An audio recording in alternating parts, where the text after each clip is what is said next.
अनेक भिक्षु ऐसे होते थे जो भगवान के आदेश को शिरोधार्य कर गंभीरतापूर्वक उसका पालन करते थे। एक बार भगवान ने कहा कि वह एकासन भोजन सेवी हैं, यानी 24 घंटे में केवल एक ही बार भोजन करते हैं। इससे उनका स्वास्थ्य ठीक रहता है, वह निरोगी रहते हैं, उनकी स्फूर्ति और बल बढ़ता है और शारीरिक सुख भी। इसे सुनकर अनेक भिक्षु एकासन भोजन सेवी बने। कोई व्यक्ति तुमसे समयानुकूल बोले या प्रतिकूल, सच बोले या झूठ, मीठी वाणी बोले या कटु, मैत्रीपूर्ण चित्त से बोले या द्रोहपूर्ण चित्त से, तुम्हें तो हर अवस्था में अपने चित्त को विकारों से मुक्त रखना चाहिए। तुम्हारे मुंह से भूलकर भी कोई दुर्वचन न निकले। चित्त सदा मैत्री भाव से आप्लावित रहे, जरा भी द्वेष दुर्भाव न जागे, बल्कि उसी व्यक्ति को आलंबन बनाकर अपनी मंगल मैत्री को अपरिमित बनाने का अभ्यास आरंभ कर दे। इस प्रकार उसे अपने कल्याण का कारण बना ले। कोई तुम्हारी समता भंग करना चाहे, तुम्हें क्रुद्ध करना चाहे तो भले 1000 प्रयत्न करे, यदि तुम्हारी मैत्री सबल होगी तो वह असफल ही होगा।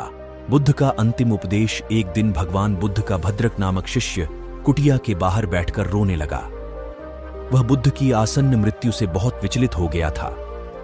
बुद्ध के कानों में भद्रक के रोने की आवाज पड़ी तो उन्होंने आनंद से पूछा, आनंद, यह कौन है जो इतने करुण स्वर में रो रहा है? आनंद ने उत्तर दिया, भंते, भद्रक रो रहा है, वह आपके दर्शन हेतु आया है। बुद्ध ने कहा, उसे तत्काल मेरे पास लेकर आओ।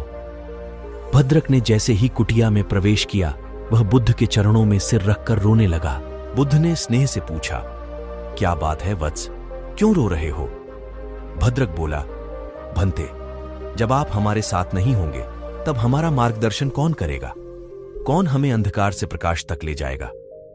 उसकी बात सुनकर बुद्ध मुस्कुरा दिए, फिर बड़े ही स्नेह से उसके सिर पर हाथ फेर कर बोले, भद्रक, जो अज्ञानी ज्ञान को तीर्थों, देवस्थानों या गुफाओं में भटककर खोजने का प्रयास करते हैं, उनके हाथ में सिवाय निराशा के कुछ नहीं लगता। इसके विपरीत भद्रक ने बुद्ध के इस महत्वपूर्ण उपदेश को सदा के लिए गांठ बांध लिया और दुख से मुक्ति पा ली।